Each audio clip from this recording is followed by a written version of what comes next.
Hurricane Ian continues its wrath tonight, right now striking South Carolina, ripping apart piers and filling neighborhoods with water. Back in Florida, the death toll climbs to 17 people, mostly from drownings, crashes, and falls. Another 3 people died in Cuba earlier this week.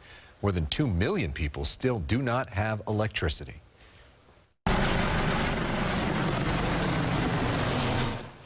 Incredible new rescue video continues to roll in. Watch as a Miami Coast Guard crew airlifts a woman and her cats to safety. This is in Sanibel.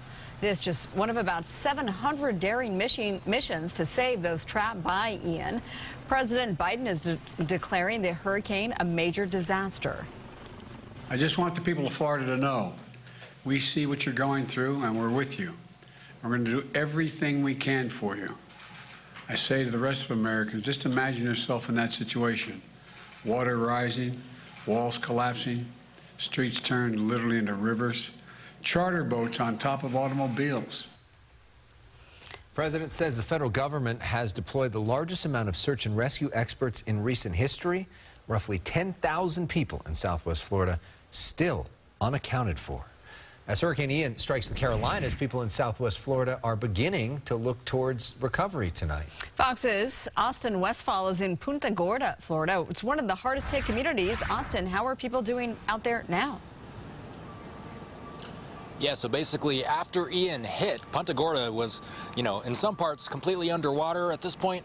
Most of the town has dried off, and people are turning to either getting rid of the debris that has been strewn about the town or fixing up some of the damaged facilities. There's one right over my shoulder, but you can't see it because it's just so dark out here. There's no power. A lot of the street lights still not working. Take a look at some footage that we shot earlier today, though, as we did drive around town.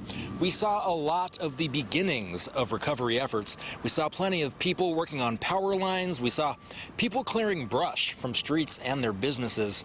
And then we saw people removing those protective boards from their windows. Power is still out in much of the state and in much of this area, as many businesses are still closed as well. Gas is also hard to find. As we drove around town today, we only saw one gas station open and the line for that gas all the way down the street. Now this afternoon, we visited Peace River Wildlife Center. It's an animal sanctuary that rehabs injured and orphaned native Florida wildlife like eagles and tortoises. Their rehab facility was mostly destroyed, and the animals had to be moved from their location. Some of their animals, sadly, didn't make it through the week. It wasn't necessarily the storm itself that killed them, but the stress of having to be packed up in tiny little crates and moved. And then the places they got moved to got hit anyway, so then they had to get moved again and again. And, so it's not ideal for these animals. Now, just south of Punta Gorda is Fort Myers. That's where Fox News took a helicopter flight to view the damage yesterday afternoon. We saw boats in marshlands. We saw pieces of wood where homes once stood and cars that were still completely underwater. Now, the Lee County Sheriff says that this hurricane caused damage like he's never seen before. I've been in Florida over 20 years. To me, I've been through hurricanes before, but this one in particular, this rocked us. And some grim news coming from that sheriff today. He did confirm 16 people were killed by Ian, and that number just in Lee County alone. Back to you guys. Yeah, the death toll, of course, expected to rise. All right, Austin, thanks so much. Stay safe.